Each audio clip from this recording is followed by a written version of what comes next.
Abrimos este segundo bloque aquí con la legisladora, ¿sí? ¿Local? Local, sí. Sí, Alejandra Roldán. Gracias por venir.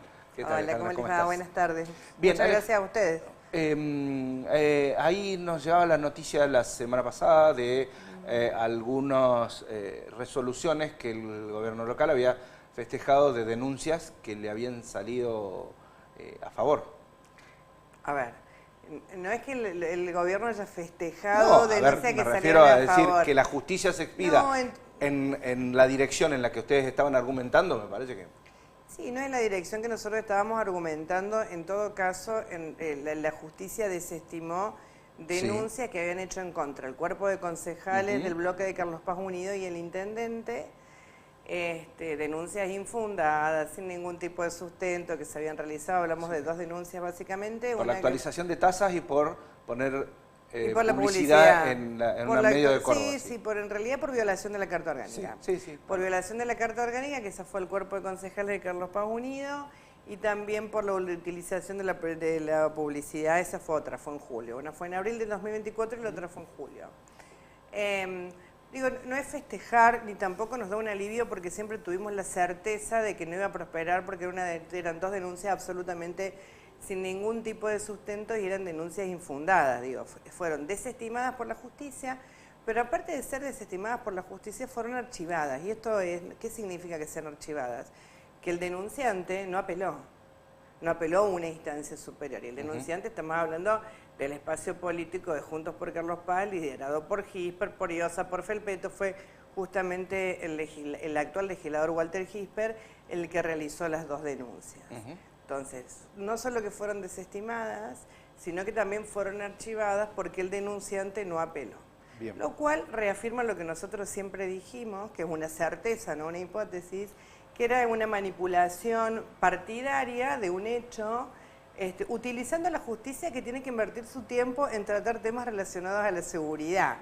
Digo, estamos hablando de una realidad nacional, una realidad provincial y que también nos impacta en lo local, donde hay un montón de hechos de inseguridad y le estamos haciendo perder tiempo, recursos, horas humanas a la justicia para investigar situaciones inexistentes, a sabiendas que eran inexistentes. Yo estoy convencida de que el denunciante sabía absolutamente que las denuncias no iban a prosperar, por eso no apeló a una instancia superior.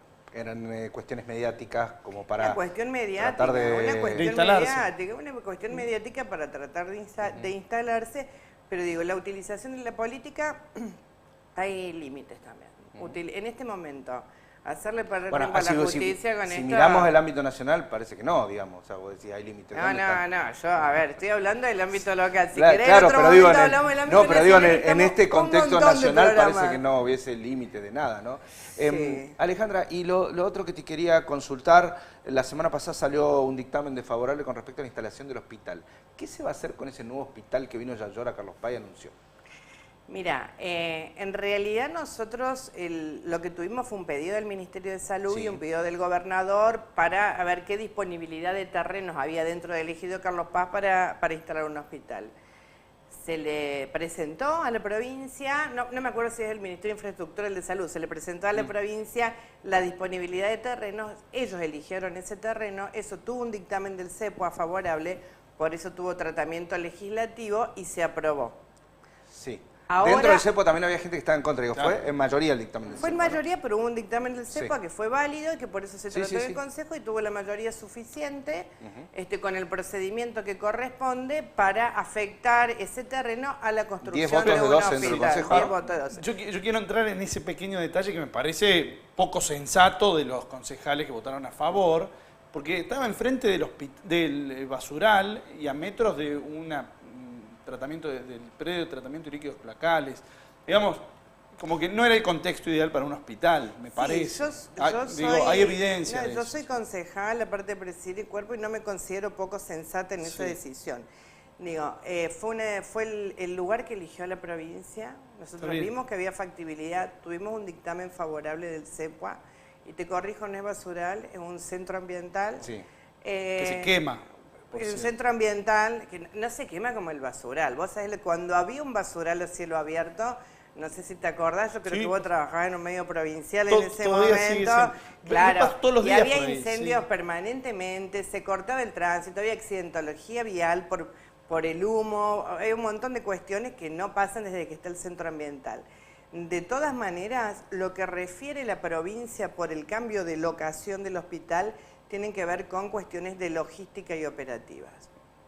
No dice que es por el centro ambiental, es lo que yo tengo entendido. Están evaluando ahora, dentro de la batería de terrenos que les expuso el municipio de Carlos Paz, ahora cuál sería factible. El LACA, Y el predio del LACA es seguramente- imposible.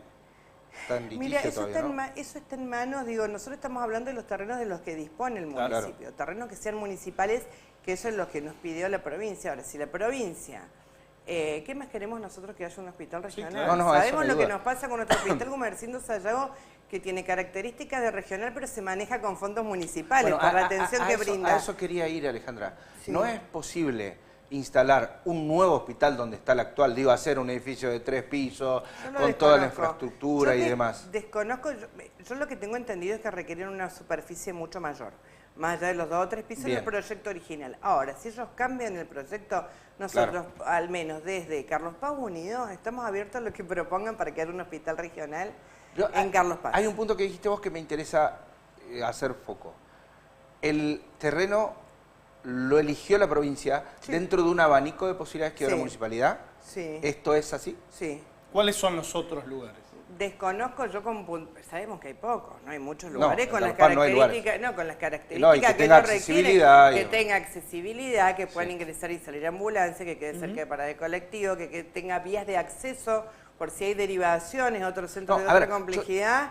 O sea, le yo dio... Creo que todos sabemos que el lugar correcto sería el ACA, que está en litigio Sí, bueno, y que pero es eso, de un privado. claro. Pero, bueno, Si puede destrabar el litigio en la provincia, Bueno, si es de un eso, privado, sí, digo, eso. por eso digo, Está desde el entre un bloque de ACA Carlos Paz Unidos y desde la gestión, Sí. vamos a apoyar lo que la provincia decida En pos de tener un en pos hospital de nuevo. tener un hospital, claro, por supuesto. Bien. Por supuesto, y en eso no hay diferencias partidarias. Me parece importante destacar esto. Cuando hablamos de la salud, cuando hablamos del bienestar de la población, no hay diferencias ni partidarias, ni guerra de egos como se instaló en algún momento, de ninguna manera. Estamos hablando de la salud regional, no solo de Carlos Paz. Esa locación, yo defiendo la locación que en principio habíamos aprobado, porque también, vos sabés, todos los barrios que ahora hay desde Carlos Paz hasta el peaje, sí. Sí. ¿no? Que no tienen, que les queda muy lejos del Hospital de Altagracia y muy atrás mano ir al Gumersindo Sayago e ir a Córdoba. Digo, por eso también se eligió esa locación. La provincia ahora define que esa locación no, y está en la búsqueda de otra, y seguramente tendrá el tratamiento legislativo.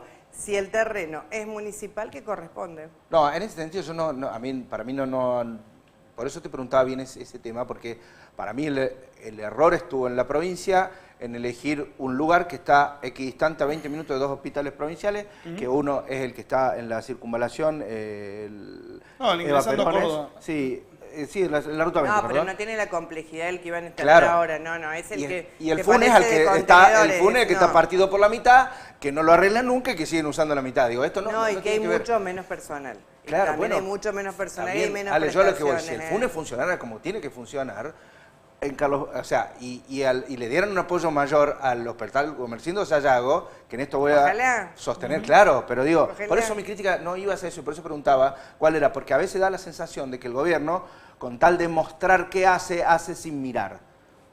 No sé si se entiende lo que digo. Entonces, esa es la sensación que me daba, y por eso la crítica de la provincia. Por eso te preguntaba A ver, bien cuál era la zona de- nosotros desde la gestión estamos dispuestos Pero si a mí, yo a estoy en la seguir gestión municipal avanzando en y lo me que la dicen, te vamos a poner un provincia hospital y yo lo apruebo y digo que sí. Claro, bueno, bueno. después... Sí, el tema es dónde, si Claro, frente a un basural bueno, es extraño. y la otra ambiental. cuestión que te quería preguntar, Alejandra, ¿cómo va a avanzar el tema del cambio de votación del Defensor del Pueblo?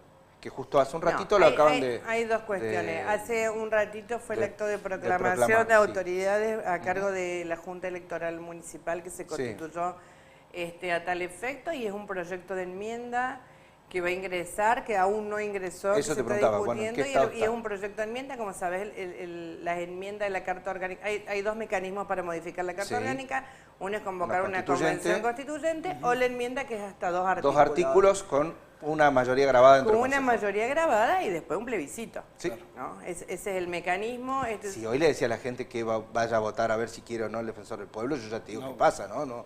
No sé si hace falta el plebiscito, pero bueno, o sea, hay que hacerlo. La gente, a ver, nosotros, digo, el intendente en eso, o sea, que tiene una lectura de la realidad permanente y tiene contacto con los vecinos de manera permanente y no a través solo de las redes sociales. O sea, vos lo ves en todos lados, todo el tiempo, en todos los barrios, recorriendo y hablando con los vecinos, y es un conocedor de todas las familias y todos los barrios de la ciudad, y por eso va a enviar este proyecto de enmienda que se está trabajando sobre que se van a modificar 2 artículos, uno que tiene que ver con la forma de elección del defensor del pueblo. Va a ser legislativo. Yo creo que vos lo hablaste en uno de los programas anteriores porque te he visto y que dijiste que casi el 90% de los defensores del pueblo son elegidos de manera por las cámaras legislativas. El 90 y pico. El 90 y pico dijiste. Sí. Ese es uno, en vistas de la baja participación que hubo en los comicios, por supuesto.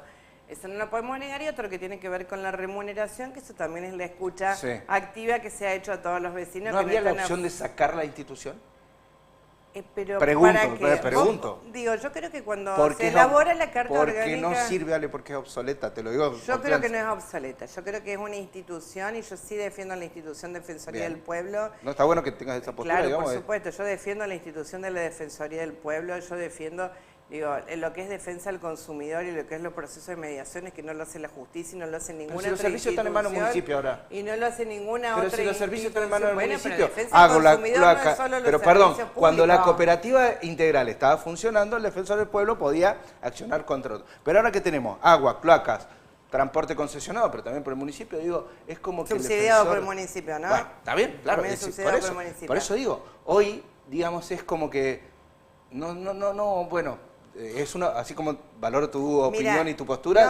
Pero bueno, hay un montón de situaciones que le pasa a la gente que no lo pueden resolver en la justicia porque no es competencia de la justicia y que no tienen otro lugar para resolver. Yo digo, hay cuestiones que por ahí no tienen tanta visibilidad política porque tienen que ver con ámbitos privados, como conflictos vecinales, y hay defensa al consumidor que no tiene que ver solo con los servicios públicos, pues si no habla del ERCEP. También, que no lo nombraste. El ERCEP es una escribanía del gobierno provincial. Pero sí. Pero también que tiene que ver defensa al consumidor. Hubo un montón de reclamos con tarjetas de crédito, con servicio de telefonía, que se han trabajado desde la Defensoría del Pueblo y que se han resuelto. Así que yo la institución Defensoría del Pueblo, yo creo que es legítima, que está legitimada. Sí creo que esto viene en consonancia con lo que viene planteando el intendente, que fue la reducción de los sueldos y la reducción de la planta política.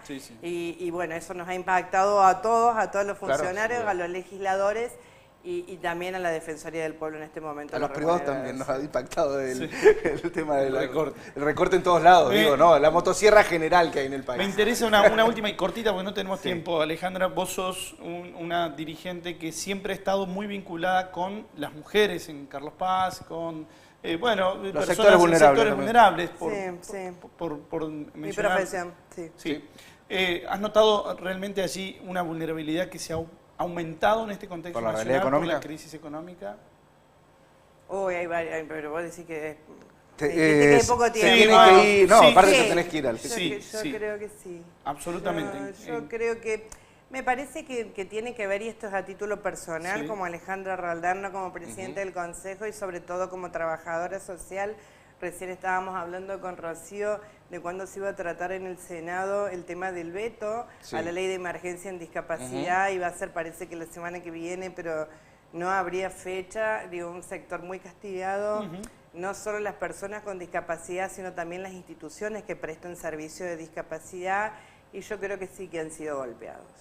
Bien. Y espero que el Senado actúe en congruencia con la Cámara de Diputados. Esto es a título absolutamente personal. Vos sabés que yo quiero decir unas palabritas también, porque empezamos hablando de las denuncias y esta forma de hacer política que tiene este espacio político, que ahora actualmente están representados en la banca por Daniel Rivetti y Pia Felpeto.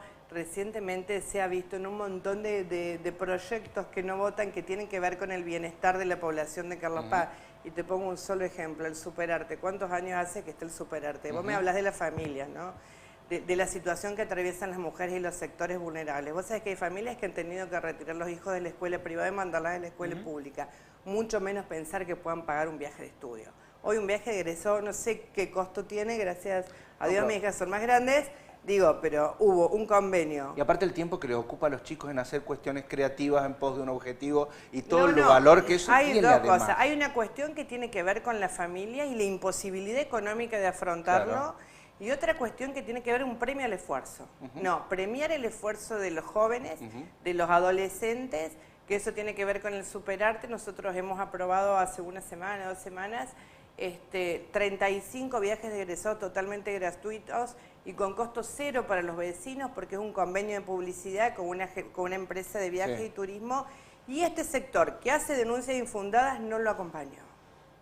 Sin ningún tipo de argumentación, tuvo un tratamiento en comisión, no fue algo que se propuso sobre tabla, del que no tenía conocimiento, hace como 10 años que se vienen aprobando esos convenios y no lo aprobó. Entonces, a veces cuando hablamos de oposición hay minorías con las que tenemos diferencias ideológicas seguramente, pero que apuestan a la construcción a veces y apuestan, no a la construcción de edificios, digo, a la construcción de políticas públicas que mejoren el bienestar de la población. Bien. Y hay otra que no.